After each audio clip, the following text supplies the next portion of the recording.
to pay for the Hanapan. t-shirt of their former classmates. Kaya sa batch namin, ganun. We motivate them to share their blessings and help. And so far naman, we have received positive reactions from them na they're willing to pay for the t-shirts of our batchmates. Yung kasi volunteer naman yan eh. Kasi kung mag-a-attend siya, ganda, mag-a-attend hindi naka-uniform, piman. Ano naman yung CIT na yan? Bakit ba hindi naka-uniform? Gusto ba niya gano'n magkaroon ng comment? Whereas kung naka-uniform, kaya nga tinawag na uniform. Because all of us will be wearing our alumni uniform on that day during the parade. Parade lang po yun. And that will be used forever. Diba? Magagamit natin yun sa halagang 300. Magagamit natin ng 10 years or more. Basta wag lang araw-araw na sinusuot para hindi naman mabutas, hindi ganyan. So, Sir Dennis, pag-uusapan ko lang talaga na dapat naka-uniform po. So, do something of helping. Kung ilan na naman sila, then siguro yung batch po din yung pag-uusapan. Kasi nga, di ba rin natin ito, meron tayong designated uniform, official. So kailangan, we have to show the people around us na lahat tayo ay naka-uniform. Para magandang makita, sa parade natin, magandang makita. Kung may nakikita tayo na 10 din naka-uniform, it will be a big question mark from our part as alumni of the school. Am I right? Ganun po yun. Yes. Magtatanong lang ako, ipapahatid ko lang po yung ng ibang batch namin. Kung pwede po bang kahit wala daw po collar yung... Madam, sabi ko uniform. Kaya nga sinabi ko na uniform, hindi uniform. Okay?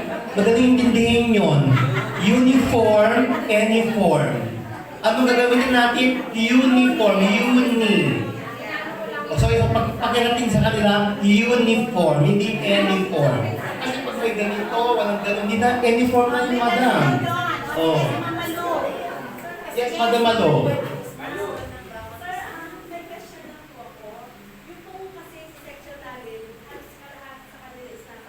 Maganda kasi kung nasa abroad, talagang ano yung mga yun, generous yung mga yan.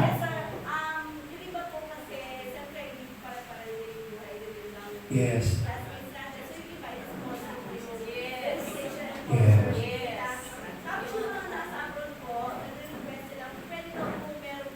Of course, as long as they will pay.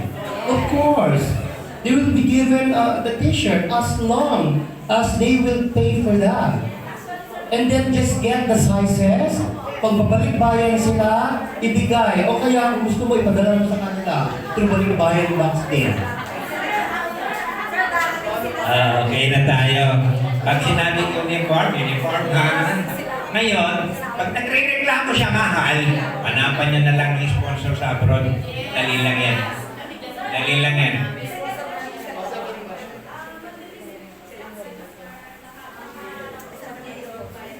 Ang ating treasurer, pwede bang tumayo yung ating overall treasurer para makilala ng lahat? Tumayo po ang ating napakamayaman, napakaganda, napaka-successful na alumna ng CIT, si Madam Gladys Rose Fernando. Kung kita niyo yung mansyon na may, yung tawag dito, na may gasolinahan sa Rangayan, sa kanya po yun. Pero huwag nyo lang chase kasi iba, baka hold the pin siya. Sa atin lang dito lang sa loob ng four corners of the room. Ayan, yung gusto magbayad sa kanya.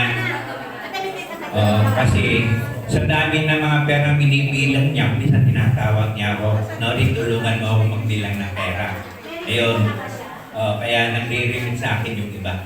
Pero dapat sa kanya officially. Tatlo kami. Ngayon naman, nandito siya.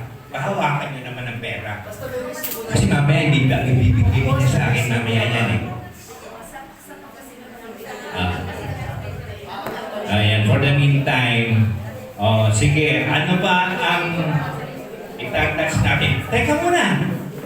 Maraming salamat sa Batch 1978, Madam Angelina Adams. sabi niya sa akin, spaghetti lang. Pero wala spaghetti, pinalitan niya ng mixed bihon at saka meron pang lumpia. Pinagdagan pa. Thank you. Bat 78. Ang bat 78 ng kasi, di ba? Baka naman binulungan mo. Baka sinatulungan ka, tahimik ka lang. Technique pa lang kami na bus 78. Kasi namin, wala pa kami limit kahit 5. But then, nagkaroon kami ng meeting last month. Pero naman nag-attend. Pero nang may parang napag-usapan sa gabi, may magdudunit ng mga pagkain. May magdudunit ng mga diba? No? May magdudunit ng mga diba? Kaya tayo nito na kami. Ayaw po mo namin ang broadcast na Madam Adela. Yun ang gusto kong favorite word na rin. Dami, pera. Ayan. Di ba? Kasi pag sinabi mo, wala akong pera, wala akong pera. Di ba? Ma'am Flor, halika. Hindi ko marinig ka. Halika dito, parinig mo. Halika mana. Sir, kasi po, sa batch namin may mga generous art din po. Meron pong sponsor kami, karamihan nasa abroad, ng t-shirt. Kaya lang po, ipapadala po nila yung iba registration.